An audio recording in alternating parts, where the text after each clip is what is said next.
명 이상 그 검사를 계속 유지하고 있는데 1000명 이하로 유지한다는 건 굉장한 성과예요. 우리가 정말 평가를 해봐야 될 부분은요. 그러니까 지나간 부분이어가지고 그게 신경 못 쓰는 부분도 있을 수 있는데 우리 같은 현상이 발생했던 다른 나라 같은 경우에는 기하급수적으로 그 확진자 숫자가 늘어나서 도저히 잡을 수 없는 상황이었었습니다. 근데 우리는 끝내 역학조사, 추적조사를 통해서 1000명대를 유지를 했고요. 그리고 초반에 1000명대에 도달했을 때 거의 재생산 지수가 2배에 달했었는데요. 그 뒤에 1.27배, 지금 1.07배까지 와서 거의 이제 1배까지 내려와 있는, 1배까지 내려와 있는 상태입니다. 이렇게 되면 1 밑으로 내려가게 되면요.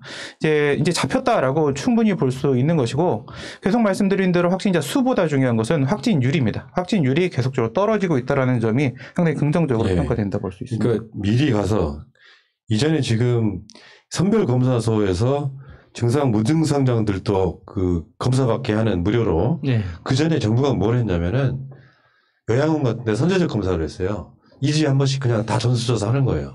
지금은 일주일에 한 번씩 조사하고 있습니다. 그러니까 찾아가는 확진자 이 가려내기 서비스 이런 거거든요. 이거 분명히 다른 나라는 지금 불가능한, 우리나라만 가능한 상황이고, 다시 한번 비교를 해드릴게요. 일본은 25,000명 정도 검사할 수가 있답니다. 3,000명 나와요. 오늘 3,800명 나왔다고 발표했더라고요. 그리고 한국은 10만 명 정도, 최대 맥시멈 12만 정도 하루에 검사할 수 있는데 1,000명 나옵니다. 이 비교를 한번 꼭 알아두시기 바라겠고, 어저께 정부에서 3단계 안 간다 이야기하니까 또 욕하시는 분을 제가 봤어요. 이럴 거면 3단계 가지. 자신감이 있는 거예요, 지금. 그러니까 3단계로 가면 3단계라고 하는 것 자체가 경제를 완전히 죽여버릴 수가 있기 때문에 제가 이따가 식사하러 가면 보여드리겠지만 주변 식당에다가 제가 그 식당에서 우리가 어떻게 해야 되는지를 다 프린팅해서 나눠드렸어요. 화가 나서 그런 거야. 혹시 구청장 선거 나가십니까? 그래. 제가 구청장 나가려고 그러는데 무슨 말이냐면 지금 식당은 우리가 유일하게 불특정 다수와 접촉할 수 있는 유일한 공간이에요. 근데 어제도 제가 느꼈던 건데 그놈의 술판들 정말 대한민국의 알코올 중독자가 왜 이렇게 많아? 사람들이 와서 어린아이도 와 있고 식당 조용히 밤 나올 때까지 마스크를 쓰고 있는데 그 사람들만 앉아가지고 마스크 벗고 떠들고 놀고 하면서 다시 한 번 말씀드리지만 밤 9시 이전까지만 술을 먹으면 코로나 안 걸린 줄 아는 사람들. 대체 뭐냐? 주위 사람들한테 전혀 배려가 없는 거예요. 식사할 때는 조용히, 그리고 식사하지 않고 대화를 하고 싶으면 마스크를 쓰고, 그건 이제 우리 국민들이 필수가 돼버렸는데, 밖에 사람 아무도 없는 길거리에서는 마스크 쓰고 돌아다니면서, 식당 들어오자마자 마스크 벗고 대화하는, 이거 바꿔내야 돼. 빨리 바꿔내야 돼. 그게 끊임없는 악순환 같은 건데, 과도한 음주로 인해서 다량의 뇌세포가 사망하는 바람에 자꾸 이제 사고 능력이 떨어지고 학습 능력도 떨어지는 그런 상태에서 다시 알코올을 계속 섭취하고 이런 악순환이 반복되는 거죠. 네, 좀 백신 관련돼서 조금 드리고 싶은 좀 말씀이 있는데요. 지금 그동안에 몇 주간에 적폐 언론들이 계속 이상한 여론을 만들려고 노력을 했습니다. 근데 이게 잘 와닿지 않을 수도 있을 것 같고 제가 한 가지 저의 예를 가지고 한 말씀을 드려보면요. 2006년도에 처음 강의를 시작했는데 2007년도에 최초로 합격을 시켰던 행정고시 합격생이 있었습니다. 어떤 케이스였냐면요. 제가 수업이 끝나면은 항상 그 시간대에 찾아와가지고 이건 뭐냐 저건 뭐냐 서점 좀 같이 가주면 안 되냐 이렇게 2달 정도의 시간을 보냈어요. 그리고 나서 결국 6개월 만에 합격을 해버리게 됩니다. 그게 무슨 말씀이냐면 이제는 더 이상 확실하게 다 확인을 했고 뒤돌아볼 것 없이 앞만 보고 달리면 된다는 것이거든요. 그래서 보통 5, 6년 걸리는 시험을 6개월 만에 자기 전공 과목이 하나도 없는데도 불구하고 그것이 가능했었습니다. 지금 우리가 아스트라제네카부터 시작을 해서 이제 다른 백신들도 이제 도입이 될 것인데요. 아스트라제네카 제일 먼저 우리 2월 달부터 맞게 될 겁니다. 근데 이게 예방도 되죠. 사망률도 낮출 수 있고, 그 다음에 변이 바이러스 영국에서 발병된 그 변이 바이러스도 잡을 수가 있고, 그 주사 속도 여러 가지 것들 고려한다라고 했을 때 지금의 상황 잠시 한 달, 2달 정도의 상황이 있을 수 있지만은 시작이 되게 되면 우리는 바로 추월할 수 있다. 그걸 믿으셔도 됩니다. 네. 자. 한국이 얼마나 잘하고 있는지 좀 말씀드리면 아까도 말씀하셨지만 일본은 지금 확진자가 하루에 3,000명 넘게 발병하고 있는 데다가 영국 발생한 그 변이 바이러스까지 유입된 상황이어서 굉장한 그 고통을 겪고 있다 이렇게.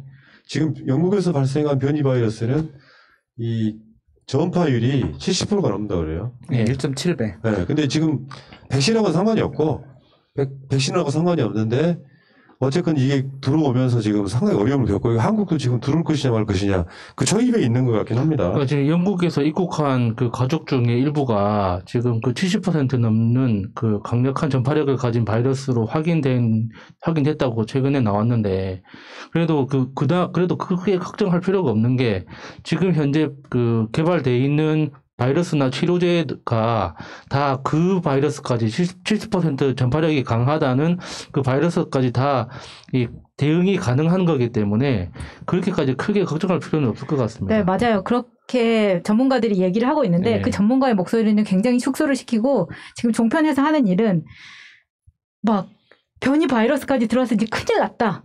왜 3단계 안 가냐. 이런 공포 분위기를 조성을 하고 있더라고요. 사실 그렇게 변이 바이러스가 무서웠다면 그 변이 바이러스가 퍼지고 있을 때 영국은 백신 빨리 맞는다고 좋아했던 게 그 기자들입니다. 네. 영국 가서 백신 맞으라고 했었잖아요. 네. 근데 이제 와서는 왜 영국에서 들어오는 사람을 못 막았냐고 하는데 이건 너무 이렇게도 때리고 저렇게도 때릴 수 있는 논리라고 생각합니다. 네. 자, 미국 같은 경우는요, 코로나 사망자가 33만 명이에요. 미국인 1000명 가운데 1명꼴로 죽었습니다. 미국 인구가 3억 3천이거든. 사망자가 33만 명입니다. 입원 환자는 11만 7천 명. 25일 연속 10만 명 이상이 확진되고 있습니다. 그런데 미국에 지금 백신 맞은 사람이요, 200만 명이에요. 원래 목표는 연내 2천만 명 맞겠다 그랬는데 어제까지 미국이 맞은 백신이 200만 명이에요. 화이자 백신 때문에 사실 그런 측면도 있죠. 네.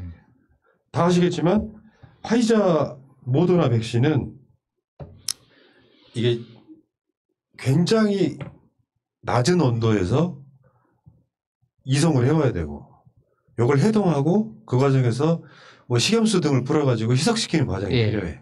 한번 얼어 있는 거를 녹이면 다시 못 써요. 5시간 이내에 네. 못 쓰면 폐기해야 그러니까 되는 거죠. 희석시켜가지고 주사기로 하고 하는 그 과정들이 있는데 예. 아스트라제네카 백신은 상온에서 보관이 가능하고 냉장고만 넣으면 되니까 네네. 주사기 차로 나와요. 그 주사기 차로 그냥 맞기만 하면 돼. 꺼내가지고. 이 차이가 엄청나게 있는 것이거든요. 그 지금 목표치는 올 연말까지 200만 명인데, 아니 2천만 명인데 실제로는 200만밖에 못 맞히는. 그러면 이게 전 국민 맞히다 보면 막 7, 8개월 가는 거예요. 이런 멍청한 짓을 왜 하죠? 근데 저는 요거가 말씀하신 대로 화이자나 모더나 이런 애들하고 비교했을 때 우리가 제일 먼저 가져오는 것이 말씀한 여러 가지 장점들이 있습니다. 거기서 이런 식으로 비교를 한번 해드릴게요. 우리가 군대에 갔다 와 보신 분들은 다 아시는데 행군을 할 때 병장들이 어떻게 이렇게 빨리 걸어갈 수 있을까? 병장들은 뭐 길에 익숙하기 때문에 다리가 튼튼하기 때문이 아니라 병장 누워있기 때문에 다리도 비실비실 그래도 훨씬 빨리 갑니다. 그 이유가 바로 뭐냐? 이등병 같은 경우는 군장 안에다가요 뭐 야삽부터 이거저거 다 들어가 있습니다. 병장은 이 안에 뭐 있죠? 베개 1개밖에 없어요. 바로 이거거든. 이게 바로 아스트라제네카다. 네, 이렇게 말씀을 드리고 싶고 그리고 우리나라는 국가 백신을 맞을 수 있는 인프라가 워낙 잘 되어 있습니다. 그래서 주사에 다 들어와서 다다다다다닥 놓을 수 있는데 인프라 쫙 갖춰져 있고 등짝에는 베개밖에 안 들어있습니다. 바로 추가합니다. 네. 자, 셀트리온이 내일부터 코로나 항체 치료제 허가 신청 해서 내달이라고 하면은 다음 달이죠. 예. 다음 달에 시판된다고 합니다.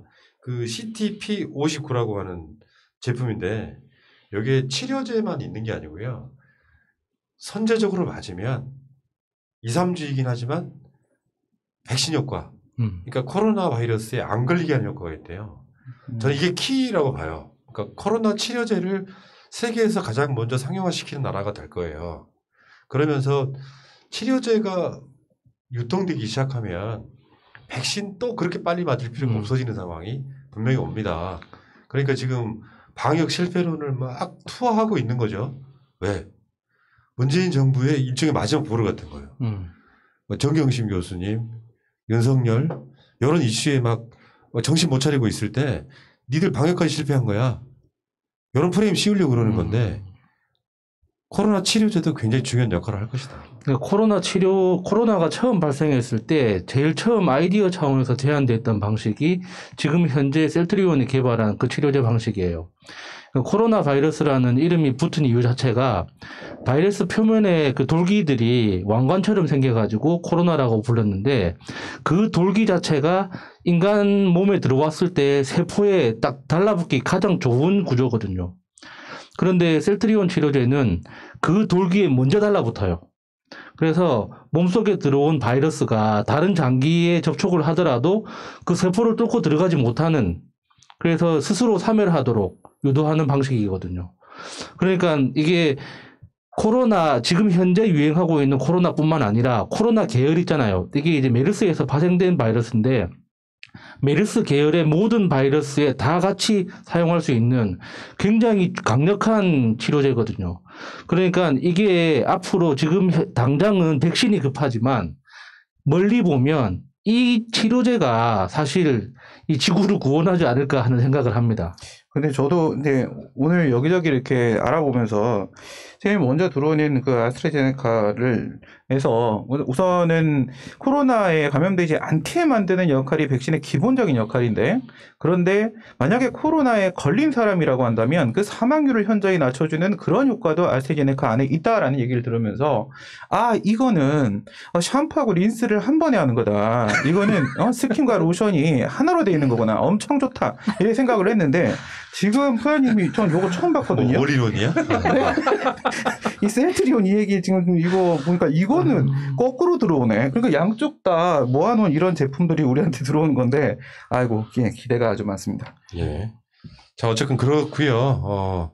아까도 말씀드린 것처럼 식당이나 이런 데서 남하고 접촉할 때 이제는 어떻게든지 마스크를 쓴 상태로 대화할 수 있는 분위기만 좀 만들어 주시고 3단계냐 아니냐가 중요한 게 아니라 이제부터는 국민들이 심각성을 느껴야 되는데, 좀 더 정확히 말씀드리면 코로나19는요.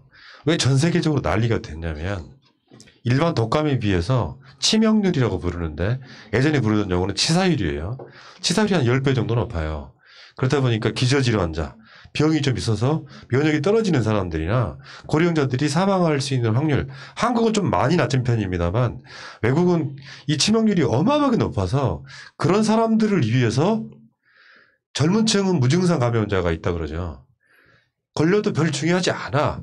그러니까 내가 사회를 살아가면서 나의 어떤 그 전파, 내가 매개체가 돼가지고 이 일종의 바이러스의 숙주가 돼갖고 막 퍼나르는 행위는 하지 않는 게 좋다.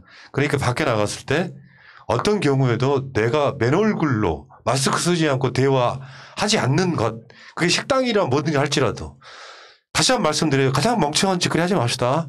길거리 지나가서 주위에 아무도 없는데 마스크 쓰는 거? 난 동의하지 않아요. 나 혼자 새벽에 집에 가는데 주위에 집에 갈 때까지 한 명도 못 봤어. 그때 마스크 안 써도 돼. 네. 식당에 들어오자마자 마스크 벗는 행위는 멍청한 짓이라는 거지. 밥 먹을 땐 입 닥치고 조용히 밥만 드시면 돼요. 주위에 피해를 끼치지 말아야 되는 것이지.